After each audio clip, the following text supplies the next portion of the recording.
सच्चाई सच छुपने नहीं देंगे। अस्सलाम वालेकुम, आदाब। मैं हूं हाफिज गुलाम सरवर और आप देख रहे हैं देश की सच्चाई। पिछले चंद वर्षों से देश में एक विशेष सोच को बड़ी तेज़ी से फैलाया जा रहा है। कुछ धार्मिक संगठन हैं, कहते हैं हिंदू संगठन हैं, पर हिंदुत्व का पूरा अर्थ उन्हें भी पता नहीं होता है। शायद हिंदुत्व का अर्थ अराजकता वो समझते हैं, उपद्रव वो समझते हैं, और लोगों को डराना अगर वो समझते हैं, लोगों पर अत्याचार करना या अन्य धर्म के धार्मिक स्थलों या उनके धार्मिक पुस्तकों का अपमान करना या उसे अपवित्र करना, नापाक करना, अगर यही वो हिंदू धर्म समझते हैं तो शायद उनकी सोच से उनके धर्म का ही नुकसान होता है और उनके धर्म के प्रति लोगों की धारणाएं कमजोर पड़ती दिखती हैं। जी हाँ, ये बातें मैं इसलिए कह रहा हूं कि लगातार मुल्क के कोने कोने से, विशेषकर मध्य प्रदेश और उत्तर प्रदेश से लगातार इस तरह की खबरें आती रहती हैं कि धार्मिक स्थलों पर अमुक संगठनों के कार्यकर्ताओं ने या तो हमला बोल दिया, तोड़फोड़ की, या धार्मिक पुस्तकों को यानी कि मजहबी किताबों को नापाक किया, उन्हें अपवित्र करने की कोशिश की। जी हाँ, अभी ये खबर जो बहुत ही महत्वपूर्ण खबर है और आप तक और तमाम लोगों तक, देशवासियों तक ये बात जानी चाहिए और उन तथाकथित धार्मिक संगठनों के अगुवा को भी इस बात को समझना चाहिए कि ये जो कुछ हो रहा है ये कहीं से भी न तो इंसानियत के हित में है, न देश के हित में है और ना ही ये धार्मिक है। धर्म तो लोगों से प्यार, प्रेम और धर्म तो लोगों के प्रति सहानुभूति और संवेदनशीलता सिखाती है। और यदि आप असंवेदनशील होते हैं, संवेदनहीन हो जाते हैं और आपकी सोच अगर संकीर्ण हो जाती है, दूसरे धर्मों के प्रति घृणा और द्वेष आपके मन में अगर समाता है, तो शायद आप गलत सोच रहे हैं और आपकी धारणा भी गलत है। खबर गोरखपुर से। जी हां, योगी आदित्यनाथ का नाम आए और गोरखपुर का नाम ना आए, मैं समझता हूं ऐसा संभव नहीं है। योगी आदित्यनाथ का गृह जिला उसे कहा जाता, हालांकि वहां के वो पैदाइशी नहीं है, लेकिन वही उनका कार्य क्षेत्र रहा सदैव और वहीं जो बाबा गोरखनाथ धाम है उनके वो मठाधीश भी हैं। तो गोरखपुर शहर जो कि योगी के नाम से उसको अब प्रसिद्धि मिल चुकी है मुख्यमंत्री बनने के बाद इनके, वो गोरखपुर जिला में कोना सोनवर्षा गांव है, एक कोना सोनवर्षा गांव। उस गांव में, गांव की मस्जिद में, जी हां, उस गांव की मस्जिद में कुछ असामाजिक तत्वों ने रात के अंधेरे में घुसकर वहां तोड़ और फोड़ किया गया, वहां अलमीरा तोड़ दिया गया, दरवाजे तोड़ दिए गए। और खबर यह है, मैं तस्वीर भी आपको दिखाता रहा हूं, आप देखते रहेंगे, इनबॉक्स में तस्वीर भी है।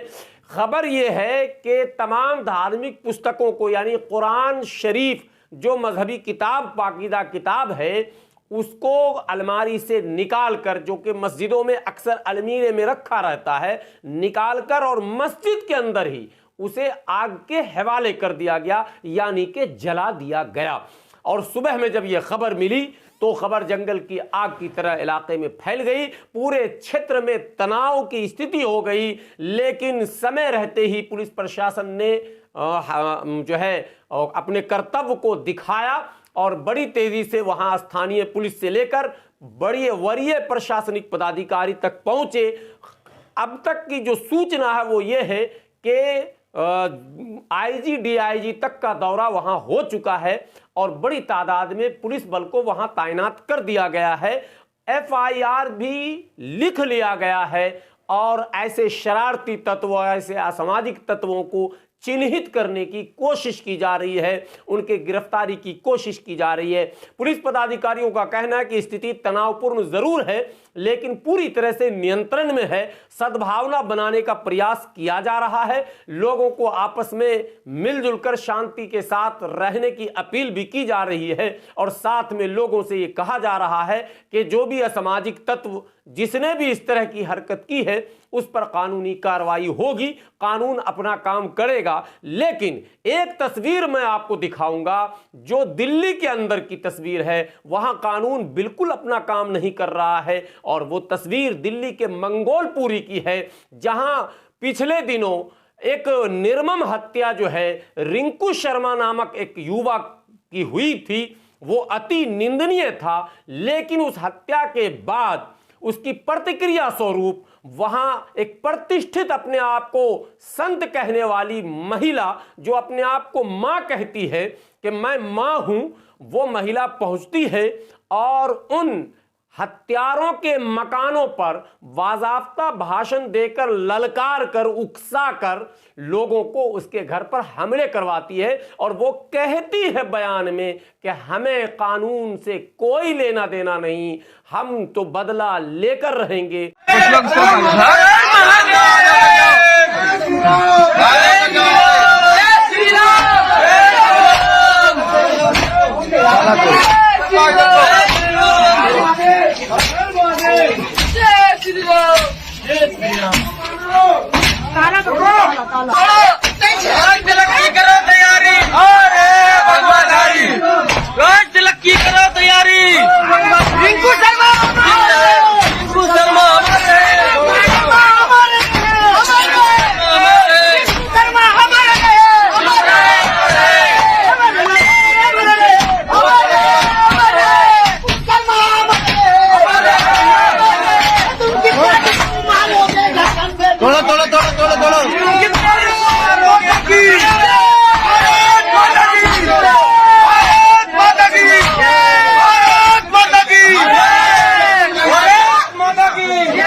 तो ये सारी बातें देखकर ऐसा लग रहा है कि कानून कहीं ना कहीं जिस गति से उसको काम करना चाहिए, उस गति से कानून काम नहीं कर रहा है। इसीलिए अपराधी बेलगाम होते चले जा रहे हैं और अपराध का ग्राफ जो है वो बढ़ता चला जा रहा है। इसलिए अपराध पर अगर लगाम लगाना है तो कानून को तेजी से अपना काम करना होगा। और जो संवैधानिक पदों पर बैठे पदाधिकारी हैं, वो निष्ठा के साथ जिस तरह की शपथ लेते हैं, उस शपथ के अनुसार वो यदि काम को अंजाम देंगे तो देश के अंदर अमन, सुकून, शांति, भाईचारा सब कायम होगा। देश की सच्चाई देश के लोगों से, गोरखपुर के लोगों से और विशेषकर कोना सोनवर्षा गांव के लोगों से शांति की अपील करती है, सौहार्द की अपील करती है। लेकिन साथ में पदाधिकारियों से यह विनती भी करती है कि आप अपराधियों को हर हाल में गिरफ्तार कर जेल की सलाखों में डालें। आपसे गुजारिश, आपसे विनती है कि आप हमारे इस चैनल को ज़्यादा से ज़्यादा सब्सक्राइब करें, वीडियो को शेयर करें, लाइक करें और कमेंट करें। शुक्रिया। खुदा हाफिज। जय हिंद।